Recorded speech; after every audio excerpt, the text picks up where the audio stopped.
ಪಾರು ರೂಮಲ್ಲಿ ಕುಳಿತು ಅಳುವಾಗ ಅಲ್ಲಿಗೆ ಸವಿತಾ ಬಂದು, ಎಷ್ಟು ಅಂತ ಅಳ್ತೀಯ? ಪ್ರತಿ ಸಾರಿ ಅವಳ ಆಟವೇ ಹೇಗೆ ನಡೆಯುತ್ತೆ? ಸಾಕು, ಸಮಾಧಾನ ಮಾಡ್ಕೊ. ಅದಕ್ಕೆ ನಾ ಈಗೀಗ ಅವರನ್ನು ಪ್ರೀತಿ ಮಾಡ್ತಾ ಇದ್ದೆ. ಈಗ ಅವರೂ ಇಲ್ಲ ಅಂದರೆ ನನ್ನ ಪರಿಸ್ಥಿತಿ ಬಿಡಿ. ಆದರೆ ನಮ್ಮ ಅತ್ತೆ ಮಾವ ಇರೋ ಒಬ್ಬ ಮಗನನ್ನು ಕಳೆದುಕೊಂಡು ಇರಬೇಕಾ? ಪಾರು, ಈಗ ಮಲಗು. ಅದರ ಬಗ್ಗೆ ಮಾತಾಡೋಕ್ಕೆ ಅಂತಲೇ ರಘು ಅಜಯ್ ಹತ್ತಿರ ಹೋಗಿತ್ತು. ಅಲ್ಲಿಂದ ಮುಂದೆ ಎಲ್ಲ ವಿಚಾರಣೆ ಮಾಡ್ತಾರೆ. ಅಮ್ಮ, ವೃಷಭ್ಗೆ ಮಾತ್ರ ಏನೂ ಆಗಬಾರ್ದು. ಅವ್ರು ನನ್ನ ಜೊತೆ ಇರದೇ ಇದ್ದರೂ ಪರವಾಗಿಲ್ಲ, ದೂರದಲ್ಲಿ ನೋಡ್ಕೊಂಡು ಇದ್ದು ಬಿಡ್ತೀನಿ. ಆದರೆ ಪ್ರಾಣಕ್ಕೆ ಮಾತ್ರ ಏನೂ ಆಗಬಾರ್ದು, ಏನೂ ಆಗಬಾರ್ದು. ಮತ್ತೊಮ್ಮೆ ಜನ, ಸಮಾಜ ನನಗೆ ಅಂತಾರೆ ಅಮ್ಮ. ನಾನು ಮತ್ತೆ ಜನರ ಮಾತು ಕೇಳಬೇಕಾ?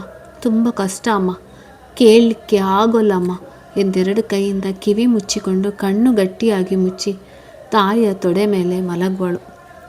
ಅಜಯ್, ರಘು ಸೇರಿ ವೃಷಭ್ ಇದ್ದಲ್ಲಿಗೆ ಬರುವರು. ಮತ್ತು ಮಾಲಾ ಹೇಳಿದ ಮಾತನ್ನು ಹೇಳುವರು. ಮನೆಯಲ್ಲಿ ಲಕ್ಷ್ಮಿ, ವೆಂಕಟೇಶ್, ವೃಷಭ್ ಗಾಬರಿಯಾಗಿ ಲಕ್ಷ್ಮಿಯವರು ಕೋಪದಿಂದ, ನನ್ನ ಮಗನ್ನೇ ಸಾಯಿಸಿದಾಳೆ ಅಂದರೆ ಎಷ್ಟು ಕೊಬ್ಬಿದ್ದಿತ್ತು, ಅವಳನ್ನು ಮಾತ್ರ ಸುಮ್ಮನೆ ಬಿಡಬಾರ್ದು. ಹೌದಮ್ಮ, ನೀ ಹೇಳೋದು ಕರೆಕ್ಟ್. ಆದರೆ ಅದಕ್ಕೆ ಕಾರಣ ಆದರೂ ಏನು? ಅಲ್ಲದೆ ಅಜಯ್ನ ಸಹ ಸಾಯಿಸೋಕ್ಕೆ ಪ್ಲ್ಯಾನ್ ಮಾಡಿದಾರಂತೆ. ಏನಿದ್ರ ರಹಸ್ಯ? ಹೌದು ಅಣ್ಣ, ಅದೇ ತಿಳಿತಾ ಇಲ್ಲ. ಬಾವ, ನಾವು ಚಿದಂಬರ ಮಾವನ್ನ ಭೇಟಿ ಆಗಬೇಕು.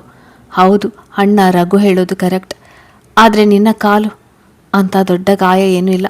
2 ದಿನ ಮಸಾಜ್ ಮಾಡಿದಾಳೆ, ಈಗ ಪರವಾಗಿಲ್ಲ. ಮೊದಲು ಹೋಗೋಣ ಎಂದು ಅಲ್ಲಿಂದ ಎಲ್ಲರೂ ಸೇರಿ ಚಿದಂಬರ ಮನೆಗೆ ಬರುವರು. ಎಲ್ಲರೂ ಬಂದಿರುವುದರಿಂದ ಚಿದಂಬರ ಅವರಿಗೆ ಗೊತ್ತಾಗಿ, ಹೇಳು ಅಜಯ್, ಏನು ವಿಷಯ? ತಪ್ಪು ತಿಳಿಬೇಡಿ ಮಾವ, ಅದು ಅತ್ತೆ ಮೇಲೆ ಅನುಮಾನ. ಅಣ್ಣ ಸಾಯೋಕ್ಕೆ ಅತ್ತೆನೇ ಕಾರಣ ಅಂತೆ. ಈಗ ಮತ್ತೆ ಅದಕ್ಕೆ ವೃಷಭ್ ಜೊತೆ ಇರಬೇಡ ಅಂತಿದ್ದಾಳೆ. ಒಂದು ವೇಳೆ ಇದ್ದರೆ ವೃಷಭ್ ಅಣ್ಣನನ್ನು ಸಾಯಿಸ್ತೀನಿ ಅಂತ ಅದಕ್ಕೆ ಮುಂದೆ ಹೇಳಿದಾಳೆ. ಅದು ಗೊತ್ತು ಅಜಯ್, ಸಂಚಿತ್ ಸತ್ತಿದ್ದು ಇವಳ ಕುತಂತ್ರದಿಂದ. ಆಗ ವೃಷಭ್, ರಘು, ಅಜಯ್ ಎಲ್ಲರೂ ಗಾಬರಿಯಾಗೋರು. ಈ ಸತ್ಯ ನನಗೆ ಆಮೇಲೆ ತಿಳಿಯಿತು. ಅದರಷ್ಟರಲ್ಲಿ ಸಂಚಿತ್ನ ಕಳೆದುಕೊಂಡೇ ಬಿಟ್ಟಿದ್ವಿ. ಕಾರಣ ಆದರೂ ಏನು? ಕಾರಣ ವಿಮಲ ಎಂದು ನೋವಿನಿಂದ ಹೇಳಿ. ವಿಮಲ ಸಂಚಿತ್ ತುಂಬ ಪ್ರೀತಿ ಮಾಡ್ತಿದ್ರು. ಮೊದಲು ತಾನೇ ಕೊಡಲ್ಲ ಅಂತ ವಿರೋಧಿಸಿದ್ಲು. ಆಮೇಲೆ ವಿಮಲ ಸಂಚಿತ್ ಮುಂದೆ ನಾನಿನ್ನ ಪ್ರೀತಿನೇ ಮಾಡಿಲ್ಲ ಅಂತ ನಾಟಕ ಮಾಡಿದ್ಲು. ಆಗ ಸಂಚಿತ್ ಕೋಪದಿಂದ ಹೊಡೆದು ಹೋಗ್ಬಿಟ್ಟ. ಮತ್ತೆ ಒಮ್ಮೆ ಇವಳಿಗೆ ಫೋನ್ ಮಾಡಲಿಲ್ಲ. ಮದುವೆ ಆಗುವ ಹುಡುಗಿ ಜೊತೆ ಖುಷಿಯಾಗಿರೋಣ ಅಂತ ತೀರ್ಮಾನಕ್ಕೆ ಬಂದ. ಆ ನಂತರ ವಿಮಲ ಮಂಕಾದ್ಲು.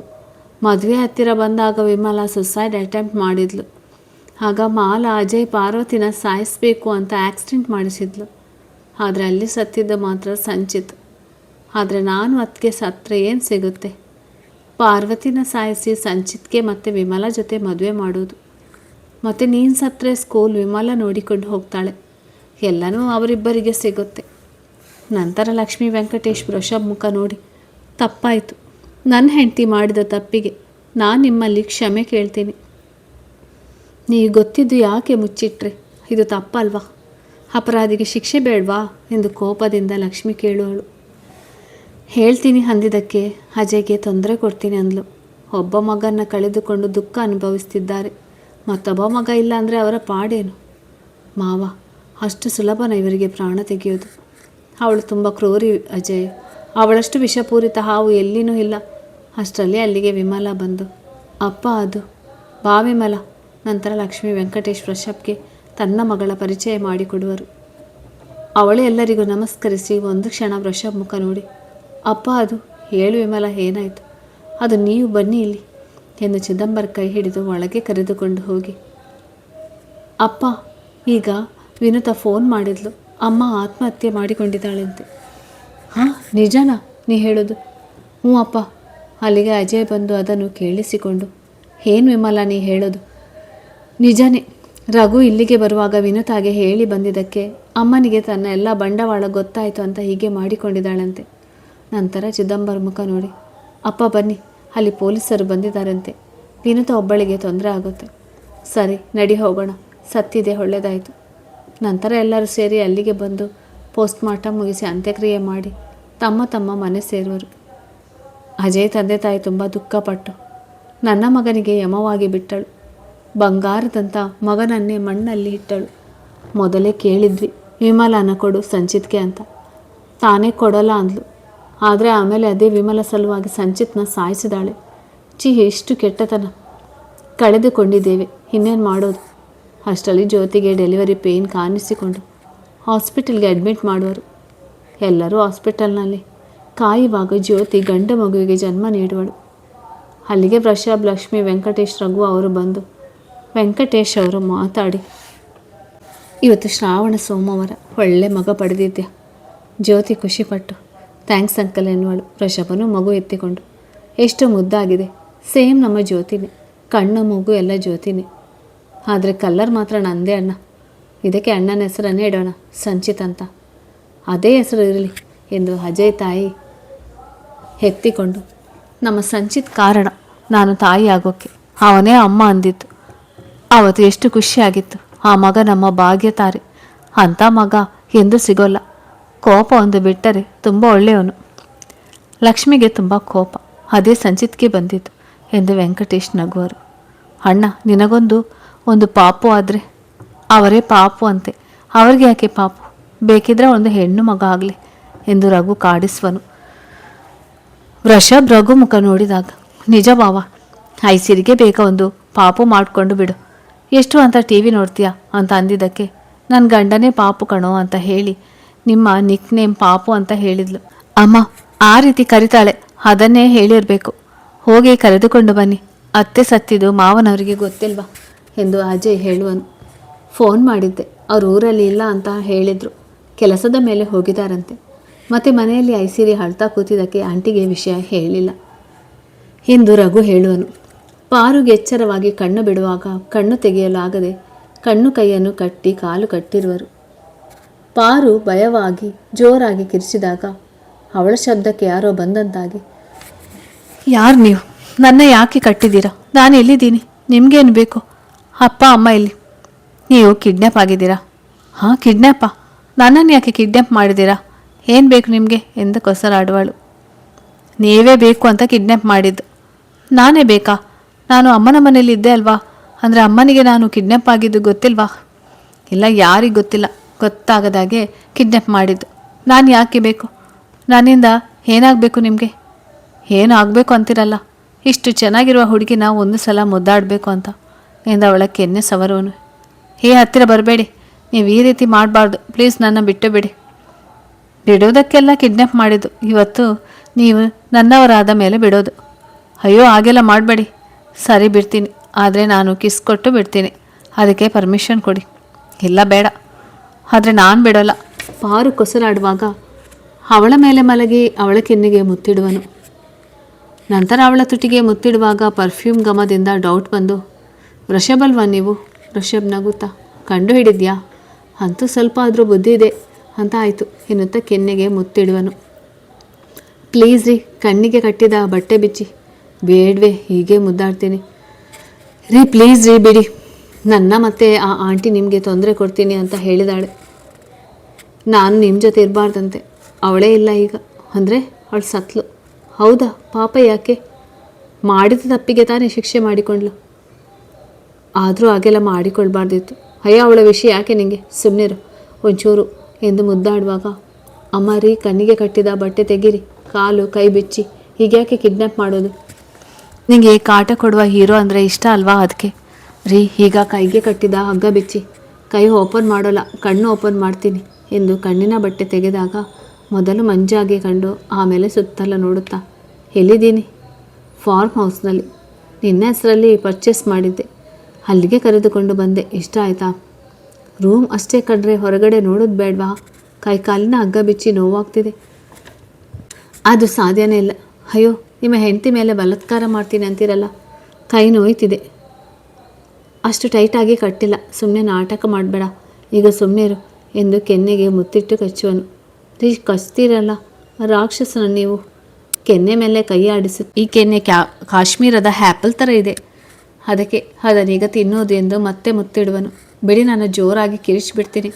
ಹೊರಗಡೆಯಿಂದ ಯಾರಾದರೂ ಬಂದರೆ ನಿಮ್ಮದು ಮರ್ಯಾದೆ ಹೋಗ್ತದೆ.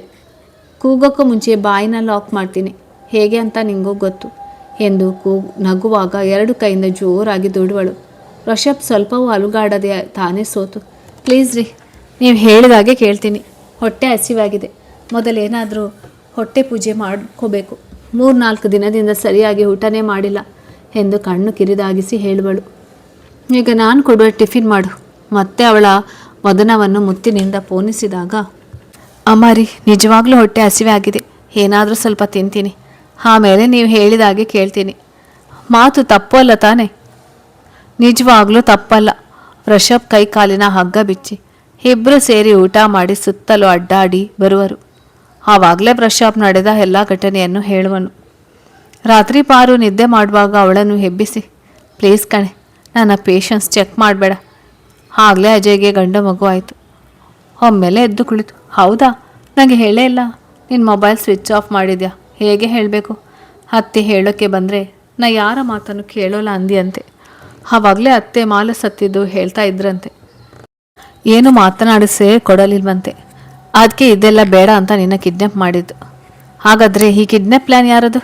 ಐಡಿಯಾ ನಂದೆ, ಆದರೆ ಹೆಲ್ಪ್ ಮಾಡಿದ್ದು ಮಾತ್ರ ನಿಮ್ಮ ಅಮ್ಮ. ನಮ್ಮ ಪಪ್ಪಗೂ ಗೊತ್ತಿಲ್ವಾ? ಗೊತ್ತು. ಅದರಷ್ಟರಲ್ಲಿ ನೀ ಕುಡಿಯುವ ಹಾಲಿನಲ್ಲಿ ನಿದ್ದೆ ಮಾತ್ರೆ ಹಾಕಿದ್ರು. ಆಮೇಲೆ ನೀನು ನಿನ್ನ ಹೊತ್ಕೊಂಡು ಇಲ್ಲಿಗೆ ಕರೆತಂದಿದ್ದು. ಕಾರಲ್ಲಿ ಬರುವಾಗ ಎಷ್ಟೊಂದು ಮುತ್ತು ಕೊಟ್ಟಿದ್ದೇನೆ ನಿನಗೆ. ಆಮೇಲೆ ಇಲ್ಲಿಗೆ ಬಂದ ಮೇಲೆ ಪಕ್ಕದಲ್ಲೇ ಮಲಗಿದ್ದೆ. ಆದರೆ ಪೆದ್ದು ತಲೆಗೆ ನಾನೇ ಅಂತ ಗೊತ್ತಾಗಿದ್ದೇ ಗ್ರೇಟ್ ಎಂದು ಅವಳ ತಲೆಗೆ ತಿವಿಯುವನು. ನಿಮ್ಮ ಪರ್ಫ್ಯೂಮ್ ಸ್ಮೆಲ್ ಗೊತ್ತಾಯಿತು ಎಂದು ಹೇಳಿ ಋಷಭ್ ಕೊರಳಿಗೆ ಕೈ ಹಾಕಿ ಅವನ ಕೆನ್ನೆಗೆ ಮುತ್ತಿಡುವಳು. ನೀ ನನಗೆ ಒಂದಿಷ್ಟು ಪ್ಲೇಸ್ಗೆ ಕರೆದುಕೊಂಡು ಹೋಗಬೇಕು. ಮತ್ತು ನಿನಗೆ ಯಾವ ಪ್ಲೇಸ್ ಇಷ್ಟ ಅಂತ ಗೊತ್ತು. ಎಲ್ಲ ಕಡೆ ಕರೆದುಕೊಂಡು ಹೋಗ್ತೀನಿ. ಈಗ ನನ್ನ ಪ್ರೀತಿ ಹೇಳುವುದಕ್ಕೆ ಬಿಡು ಎಂದು ತನ್ನ ಮೂಕ ಭಾಷೆಯಲ್ಲಿ ಪ್ರೀತಿಯನ್ನು ವ್ಯಕ್ತಪಡಿಸುವನು. ಪಾರು ವೃಷಭ್ ಪ್ರೀತಿಗೆ ತನ್ನನ್ನೇ ಅರ್ಪಿಸುವಳು. ಬೆಳಗಿನ ಜಾವ ವೃಷಭ್ಗೆ ಎಚ್ಚರವಾಗಿ ಪಾರ್ವತಿ ಮುಖ ನೋಡಿ, ಹಣೆಬರ ಅಂತ ಹೆದರಿ ನನ್ನ ಜೊತೆ ಜೀವನ ಮಾಡುವುದಕ್ಕೆ ತಯಾರಿದ್ದಿಲ್ಲ. ಯಾರೋ ಕುತಂತ್ರಕ್ಕೆ ನನ್ನ ತಮ್ಮ ಬಲಿಯಾದ. ಅದರಿಂದ ಎಷ್ಟೋ ಜನ ನೋವು ಅನುಭವಿಸಿದ್ದಾರೆ. ಅಷ್ಟರಲ್ಲಿ ಪಾರು ವೃಷಭ್ ಶರ್ಟ್ ಕಾಲರ್ ಜಗ್ಗಿ ತನ್ನ ಹತ್ತಿರ ಎಳೆದುಕೊಂಡು ಮಲಗುವಳು. ವೃಷಭ್ ನಗುತ್ತಾ ಅವಳ ಕಿವಿಗೆ ಮುತ್ತಿಟ್ಟು, ಪಾರು, ಐ ಲವ್ ಯು. ಗೊತ್ತು. ಈಗ ಸುಮ್ಮನೆ ರೀ, ನಾನು ನಿದ್ದೆ ಮಾಡಬೇಕು. ನೀನು ಹೇಳಲ್ವಾ ಪ್ರೀತಿ ಮಾಡ್ತೀನಿ ಅಂತ?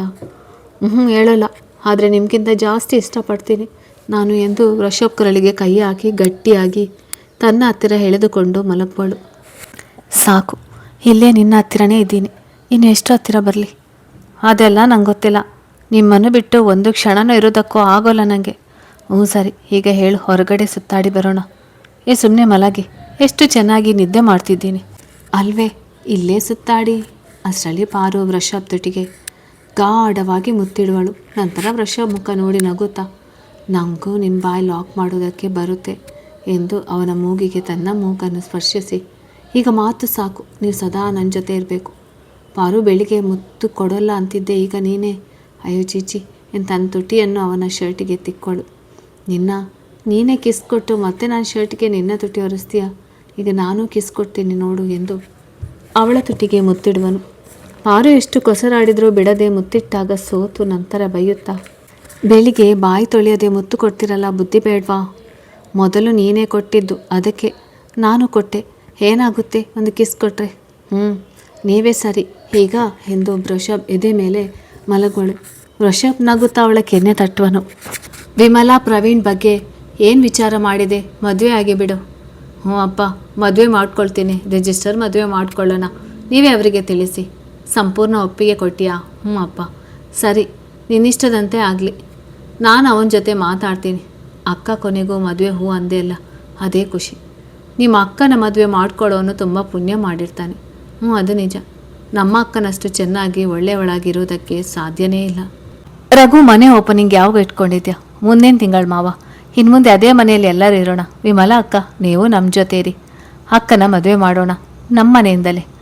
ರಘು ಗೃಹ ಪ್ರವೇಶಕ್ಕೆ ಲಕ್ಷ್ಮೀ, ವೆಂಕಟೇಶ್, ಸುಶೀಲಾ, ಶಾಂತಪ್ಪ, ಶೋಭಾ, ಪಾರು, ಗೀತಾ, ಗಿರೀಶ್, ಅಜಯ್, ಜ್ಯೋತಿ ಅವರ ತಂದೆ ತಾಯಿ ಎಲ್ಲರೂ ಬಂದು ಪ್ರವೀಣ್ಣನ್ನು ಇನ್ವೈಟ್ ಮಾಡುವರು. ಎಲ್ಲರೂ ಪ್ರವೀಣ್ಣನ್ನು ನೋಡಿ ಖುಷಿಪಟ್ಟು, ಅಜಯ್ ತಾಯಿ, ವಿಮಲಾನ ಚೆನ್ನಾಗಿ ನೋಡ್ಕೊ. ಅವಳು ಜೀವನದಲ್ಲಿ ತುಂಬ ದುಃಖ ಅನುಭವಿಸಿದಾಳೆ. ನಿನ್ನಿಂದ ಆದರೂ ಸಂತೋಷದಿಂದ ಬಾಳ್ವೆ ಮಾಡಲಿ. ಖಂಡಿತ ಆಂಟಿ, ಚೆನ್ನಾಗಿ ನೋಡ್ಕೊಳ್ತೀನಿ. ರಘು ಪಾರು ಜೊತೆ ಮಾತಾಡಿ, ಏನಾಯ್ಸಿರಿ, ಎಲ್ಲ ಪ್ಲೇಸ್ ನೋಡಿ ಬಂದಿದ್ಯಾ? ಕಣೋ, ಎಲ್ಲ ಪ್ಲೇಸ್ಗೂ ಕರೆದುಕೊಂಡು ಹೋಗಿದ್ರು. Full happy. ಸರಿ ಬಿಡು, ಇನ್ನು ಮುಂದೆ ಹೀಗೆ ಖುಷಿಯಿಂದ ಇರು. ರಾತ್ರಿ ಪಾರು ಟಿ.ವಿ ನೋಡುವಾಗ ವೃಷಭ್ ಚಾನಲ್ ಚೇಂಜ್ ಮಾಡಿದಾಗ ಏನೋ ಇವರದೇ ಕೆಲಸ ಇರಬೇಕು. ಹೊರಗಡೆ ಹೋಗಿ ರಘುಗೆ ಫೋನ್ ಹಚ್ಚಿ ಮೊಬೈಲ್ನಲ್ಲಿ ಟಿ.ವಿ ಆಪರೇಟ್ ಮಾಡಬಹುದು ಎಂಬ ವಿಷಯ ತಿಳಿದು ವಾಪಸ್ ಟಿ ವಿ ನೋಡುವಾಗ ಋಷಭ್ ಚಾನಲ್ ಚೇಂಜ್ ಮಾಡಿದಾಗ ಕೋಪ ಬಂದು, ರೀ ಫೋನ್ ಕೊಡಿ. ಯಾಕೆ ನನ್ನ ಫೋನ್? ನಿನ್ನ ಫೋನ್ ಇಲ್ವಾ ಎನ್ನುತ್ತಾ ತನ್ನ ಮೊಬೈಲ್ ಫಾರು ಕೈಯಲ್ಲಿ ಇಡುವನು. ಅದು ಇದೆ, ನೀವು ಮೊಬೈಲ್ನಲ್ಲಿ ಟಿ ವಿ ಚಾನಲ್ ಚೇಂಜ್ ಮಾಡ್ತೀರಾ, ನಂಗೆ ಗೊತ್ತು. ಯಾರು ಹೇಳಿದರು? ಇನ್ಯಾರು? ರಘು. ಮತ್ತೆ ನಂಗೆ ಗೊತ್ತಿಲ್ಲ ಅಂತ ಸುಳ್ಳು ಹೇಳ್ತೀರಾ? ಮಾಡ್ತೀನಿ ತಡಿ ನಿಮಗೆ ಎಂದು ಮೊಬೈಲ್ ನೆಲಕ್ಕೆ ಬೀಸುವಾಗ, ಹೇ ತುಂಬ ಕಾಸ್ಟ್ಲಿ ಮೊಬೈಲ್, ಅದಕ್ಕೆ ಅದನ್ನು ಹಾಳು ಮಾಡ್ತೀನಿ ಅಂದರೆ ನಿಮಗೆ ಬುದ್ಧಿ ಬರುತ್ತೆ. ಬೇಡವೇ? ಇನ್ನೊಮ್ಮೆ ನಿನ್ನ ಟಿ ವಿ ತಂಟೆಗೆ ಬರೋಲ್ಲ, ಕೊಟ್ಬಿಡು. ಕೊಡಲ್ಲ. ಯಾಕೋ ಸುಮ್ಮನೆ ಕೇಳ್ತಾ ಇದ್ದೀನಿ, ಕೊಟ್ಬಿಡು, ಇಲ್ಲಾಂದರೆ ನಿಮಗೆ ತೊಂದರೆ. ಏನು ಮಾಡ್ತೀರಾ? ಎಷ್ಟು ದಿನ ಆಯಿತು ಈ ರೀತಿ ಕಾಡ್ತಾ ಇದ್ದು? ತುಂಬ ದಿನ ಆಯಿತು. ಅಂದರೆ ದಡ್ಡಿ ಕಣೆ ನೀನು, ನಿನ್ನಷ್ಟು ಪೆದ್ದಿನ ಎಲ್ಲಿ ನೋಡಿಲ್ಲ. ಕೊಡು ಮೊಬೈಲ್ನ. ಕಸ್ಟಮರ್ ಕಾಲ್ ಬರುತ್ತೆ, ಹಾಳಾದರೆ ಕೆಲಸಕ್ಕೆ ತೊಂದರೆ ಆಗುತ್ತೆ. ಆಗಲಿ ಬಿಡು, ನಾನು ಕೊಡಲ್ಲ. ನಿನ್ನ ಹೀಗೆಲ್ಲ ಕೇಳಿದರೆ ಹೇಳಲ್ಲ, ಮಾಡ್ತೀನಿ ತಡಿ ನಿಂಗೆ ಎಂದು ಡೋರ್ ಹಾಕಿ ಬರುವುದರಲ್ಲಿ ಪಾರು ಮೊಬೈಲ್ ವಾಪಸ್ ಲ್ಯಾಪ್ಟಾಪ್ ಮುಂದೆ ಇಡುವಳು. ತಿರುಗಿ ಋಷಭ್ ಪಾರು ಮುಖ ನೋಡಿದಾಗ, ನಿಮ್ಮ ಮೊಬೈಲ್ ಅಲ್ಲೇ ಇಟ್ಟಿದ್ದೀನಿ, ನಗುತ್ತಾ ಆವಾಗಲೇ ಕೇಳುವಾಗ ಕೊಡಲಿಲ್ಲ, ಅದಕ್ಕೆ ಈಗ ಎನ್ನುತ್ತಾ ಹಿಂದೆ ಸರಿವಾಗ, ಈಗ ಪನಿಷ್ಮೆಂಟ್ ಕೊಡೋದು ಎಂದು ಪಾರು ಎತ್ತಿಕೊಂಡು ಬೆಡ್ ಮೇಲೆ ಮಲಗಿಸಿ, ಪೈಲ್ವಾನ್ ಅನ್ನುವ ರೀತಿ ಹಾರಾಡ್ತೀಯ, ಈಗ ಇದೆ ಕಣೆ ನಿಂಗೆ ಎಂದು 2 ಕೈ ಹೊತ್ತಿ ಹಿಡಿದು ಮುಖದ ತುಂಬ ಮುತ್ತಿಡುವನು. ನಂತರ ಗಟ್ಟಿಯಾಗಿ ತಬ್ಬಿಕೊಂಡು ಮಲಗುವನು. ರೀ ಬಿಡಿ, ಗಟ್ಟಿಯಾಗಿ ತಬ್ಬಿಕೊಳ್ಬೇಡಿ, ಹೊಟ್ಟೆಗೆ ತೊಂದರೆ ಆಗ್ಬೋದು. ಹಿಡಿತ ಸಡಿಲಿಸಿ, ಪಾರು ನಾಳೆ ಹೊರಗಡೆ ಹೋಗೋಣವಾ? ಹೋಗೋಣ, ನನಗೆ ಜರ್ನಿ ತುಂಬ ಇಷ್ಟ, ನೀವು ಎಲ್ಲೇ ಕರೆದ್ರೂ ಬರ್ತೀನಿ. ಸರಿ, ನಾಳೆ ಬೆಳಿಗ್ಗೆ ಬೇಗ ರೆಡಿಯಾಗು ಎಂದ ಅವಳ ಕೆನ್ನೆಗೆ ಮುತ್ತಿಟ್ಟು ತನ್ನ ಕೆಲಸಕ್ಕೆ ಕೂಡುವನು. ರಾತ್ರಿ 4 ಜನ ಊಟಕ್ಕೆ ಕುಳಿತಾಗ ಅಮ್ಮ ಆವಾಗ ಅಕ್ಕನ ಮಕ್ಕಳು ಬರ್ತಿದ್ದಾಗ ಎಷ್ಟು ಚೆನ್ನಾಗಿತ್ತು. ಗೀತಾನೂ ಇಲ್ಲ, ಮನೆಯೆಲ್ಲ ಖಾಲಿ ಖಾಲಿ ಅನಿಸ್ತಿದೆ. ಇನ್ನೊಂದು ಸ್ವಲ್ಪ ದಿನ ವೇಟ್ ಮಾಡು, ನಮ್ಮ ಮನೆಯಲ್ಲಿ ಇರುವಂತಹ ಮಗು ಬರುತ್ತೆ. ಏನು ಲಕ್ಷ್ಮಿ, ನಿನ್ನ ಮಾತಿನ ಅರ್ಥ? ಅಂದರೆ ನಮ್ಮ ಪಾರ್ವತಿ ಗರ್ಭಿಣಿನ? ತುಂಬ ಸುಸ್ತು ಅಂತಿದ್ಲು. ಅದಕ್ಕೆ ಇವತ್ತು ಬೆಳಿಗ್ಗೆ ಪಾರುನ ಕರ್ಕೊಂಡು ಹಾಸ್ಪಿಟಲ್ಗೆ ಹೋಗಿದ್ದೆ. ಈಗ 2 ತಿಂಗಳಾಗಿದೆ, ಹುಷಾರಾಗಿ ನೋಡಿಕೊಳ್ಳಿ ಅಂತ ಹೇಳಿದ್ದಾರೆ.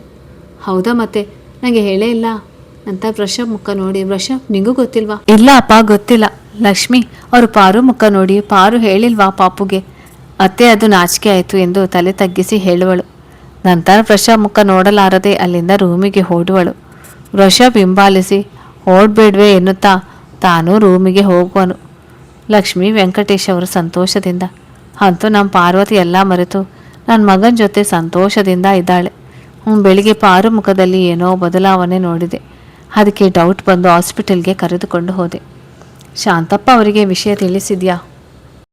ಹೇಳಿದ್ದೀನಿ, ನಾಳೆ ಬರ್ತೀವಿ ಎಂದಿದ್ದಾರೆ. ಅಜಯ್ ಮನೆಯವರಿಗೆ ಹೇಳಿದ್ದೀನಿ. ರೂಮಿಗೆ ಬಂದ ಋಷಭ್ ಪಾರು ಪೂರ್ತಿ ಹೊದ್ದು ಮಲಗಿರುವುದನ್ನು ನೋಡಿ ಪಕ್ಕದಲ್ಲಿ ತಾನೂ ಮಲಗಿ ಅವಳು ಹೊದ್ದಿರುವ ಬ್ಲ್ಯಾಂಕೆಟ್ ತೆಗೆದಾಗ ಪಾರು ಅಂಗೈಯಲ್ಲಿ ಮುಖ ಮುಚ್ಚಿಕೊಳ್ಳುವಳು.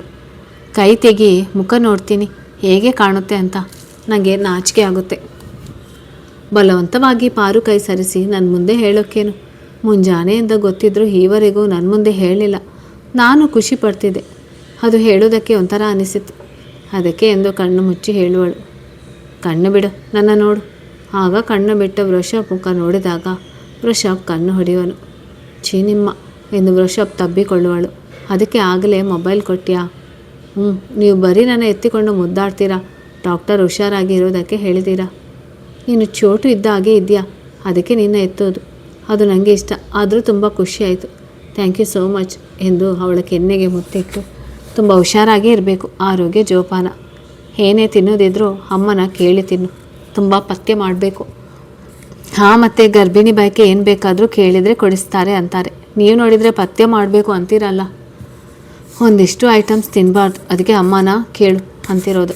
ನಿಮಗೆ ಗೊತ್ತು, ಅಕ್ಕನಿಗೆ 3 ಮಕ್ಕಳು, ಅದರಿಂದ ಗೊತ್ತು. ನಾಳೆ ಊರಿಗೆ ಹೋಗೋದು ಕ್ಯಾನ್ಸಲ್. ಇನ್ನು ಎಷ್ಟು ತಿಂಗಳಿಗೆ ಡೆಲಿವರಿ ಆಗೋದು? ಇನ್ನು 7 ತಿಂಗಳು.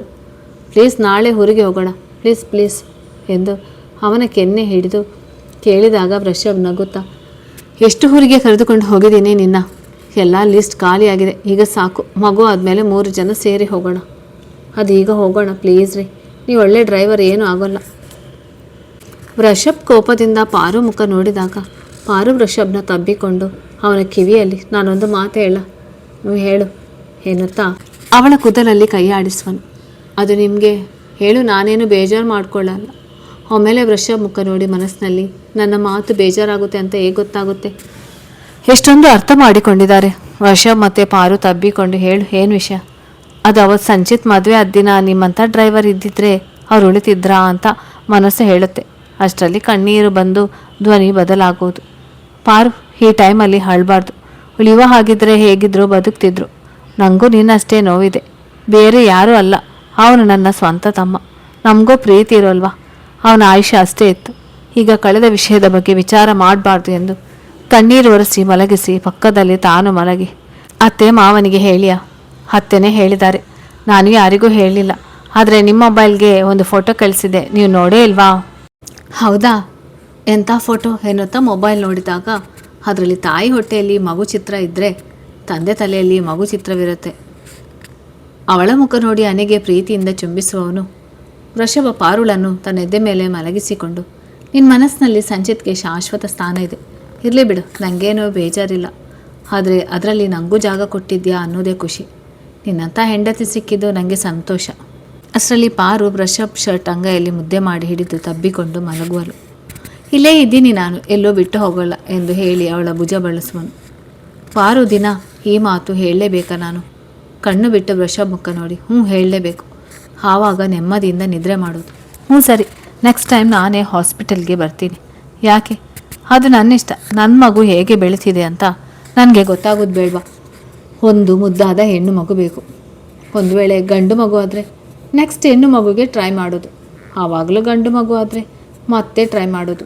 ಹೆಣ್ಣು ಮಗು ಆಗೋವರೆಗೂ ಒಂದು ಕ್ರಿಕೆಟ್ ಟೀಮ್ ರೆಡಿ ಮಾಡೋದು. ಅಬ್ಬಾ, ಆಸೆ ನೋಡು. ನಾನೇನು ಹೆರೆಯುವ ಮಿಷಿನ್ ಅಂತ ಮಾಡಿದ್ದೀರಾ? ಹಾಗೇನಿಲ್ಲ, ಹಾಗೆ ಕಾಡಿಸಿದೆ. ಯಾವ ಮಗು ಆದರೂ ಖುಷಿನೇ. 4 ವರ್ಷಗಳ ನಂತರ ಪಾರು ಮಗಳಿಗೆ ಡ್ರೆಸ್ ಹಾಕಿ ರೆಡಿ ಮಾಡಿ, ಬೇಗ ಪಪ್ಪಾಗೆ ಬರೋದಕ್ಕೆ ಹೇಳು, ನಾನು ಪೂಜಾ ಸಾಮಗ್ರಿ ತಗೋತೀನಿ. ಮಗಳು ಅಲ್ಲಿಂದ ವೃಷಭ್ ಇದ್ದಲ್ಲಿಗೆ ಬಂದು, ಪಪ್ಪ ಇವತ್ತು ಎಲ್ಲಿಗೆ ಹೋಗ್ತಿರೋದು? ವೃಷಭ್ ತನ್ನ ಮಗಳನ್ನು ಎತ್ತಿಕೊಂಡು, ಪ್ರಜ್ಞಾ, ನಿಮ್ಮ ಅಮ್ಮನ ಕರೆದುಕೊಂಡು ದೇವಸ್ಥಾನಕ್ಕೆ ಹೋಗೋದು. ಯಾವ ದೇವಸ್ಥಾನ? ಶಿವನ ದೇವಸ್ಥಾನ. ಇವತ್ತೇ ಯಾಕೆ ಹೋಗೋದು? ಗೀತಾ ಮಾಮಿ ಬರ್ತಾಳೆ, ಅವರ ಪಾಪ ಬರುತ್ತೆ, ಅವನ ಜೊತೆ ಆಟ ಆಡಬೇಕು ನಾನು. ಇವತ್ತು ನಿಮ್ಮ ಅಮ್ಮ ನನ್ನ ಕೆನ್ನೆಗೆ ಹೊಡೆದು 7 ವರ್ಷ ಆಯಿತು. ಅದಕ್ಕೆ ಇವತ್ತೇ ಹೋಗಿ ಬರೋಣ, ಬೇಗ ಬರೋಣ. ಅಷ್ಟರಲ್ಲಿ ಅಲ್ಲಿಗೆ ಪಾರ್ವತಿ ಬಂದು ಆ ಮಾತು ಕೇಳಿಸಿಕೊಂಡು, ಮಕ್ಕಳ ಮುಂದೆ ಏನು ಮಾತಾಡಬೇಕು ಅನ್ನೋದು ತಿಳಿಯೋಲ್ವಾ? ಯಾಕೆ ಮಮ್ಮಿ ಪಪ್ಪಾಗೆ ಹೊಡೆದಿದ್ಯಾ? ಕೋಪದಿಂದ ವೃಷಭ್ ಮುಖ ನೋಡಿದಾಗ, ವೃಷಭ್ ಪುಟ್ಟ, ಅದನ್ನು ಮತ್ತೊಮ್ಮೆ ಹೇಳ್ತಾಳೆ.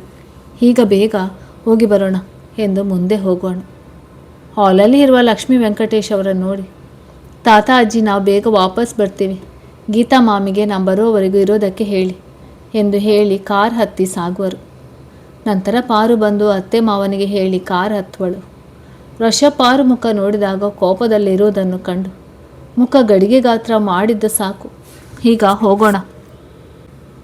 ತಾವೀಗ ಡ್ರೈವರ್ ಕೆಲಸ ಮಾಡಿ, ಮೊದಲು ಕೋಪದಲ್ಲಿ ತುಂಬ ಚೆನ್ನಾಗೇ ಕಾಣ್ತೀಯ ಅಂತಿದ್ರು, ಈಗ ಗಡಿಗೆ ಅಂತಾರೆ ಎಂದು ಗೊಣಗುವಾಗ, ಈಗಲೂ ಚೆನ್ನಾಗೇ ಕಾಣ್ತೀಯ ಅಲ್ವಾ ಪುಟ್ಟ?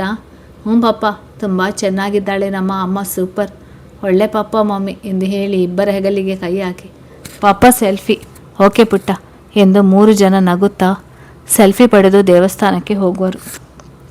ಪಪ್ಪ ತಮ್ಮ ಬೇಕು, ಹಾಗಾದರೆ ಮತ್ತೆ ನಿಮ್ಮ ಅಮ್ಮನ ಕಿಡ್ನ್ಯಾಪ್ ಮಾಡಬೇಕು ನಾನು. ಸುಮ್ಮನೆ ರೀ, ಮಕ್ಕಳ ಮುಂದೆ ಈ ಥರ ಎಲ್ಲ ಮಾತಾಡ್ತಾರಲ್ಲ. ಪಪ್ಪ, ತಮ್ಮ ಯಾವಾಗ ಬರುತ್ತೆ? ಪ್ರಜ್ಞೆ, ಈಗ ಸುಮ್ಮನೆ ಕೊಡು, ಬೇಗ ದೇವಸ್ಥಾನಕ್ಕೆ ಹೋಗಿ ಬರೋಣ ಪ್ಲೀಸ್ ಕಣೆ, ಇನ್ನೊಂದು ಗಂಡು ಮಗು ರೆಡಿ ಮಾಡೋಣ. ಈಗ ಸಾಕು ಮಾತನಾಡಿತು, ಬನ್ನಿ ಎಲ್ಲರೂ ಸೇರಿ ಅಭಿಷೇಕ ಮಾಡಿಸೋಣ ಎಂದು ಪೂಜಾ ಸಾಮಗ್ರಿ ತೆಗೆದುಕೊಂಡು ಮುಂದೆ ಹೋಗೋಳು. ವೃಷಭ್ ಮಗಳನ್ನೆತ್ತಿಕೊಂಡು ಹಿಂಬಾಲಿಸುವನು. ಹೀಗೆ ಪಾರ್ವತಿ ವೃಷಭ್ ಕಚ್ಚಾಡುತ್ತಾ ಇಬ್ಬರು ಒಬ್ಬರನ್ನೊಬ್ಬರು ಪ್ರೀತಿಸುತ್ತಾ ಚೆನ್ನಾಗಿ ಜೀವನ ನಡೆಸುವರು. ಕತೆ ಮುಕ್ತಾಯವಾಗಿದೆ. ಈ ಕತೆ ನಿಮಗೆ ಹೇಗನಿಸಿದೆ ಅಂತ ಕಾಮೆಂಟ್ ಸೆಕ್ಷನಲ್ಲಿ ಹೇಳೋದನ್ನು ಮರಿಬೇಡಿ. ನಮಸ್ಕಾರ. ಮತ್ತೊಮ್ಮೆ ಭೇಟಿಯಾಗೋಣ ಇನ್ನೊಂದು ಹೊಸ ಕಥೆಯಲ್ಲಿ.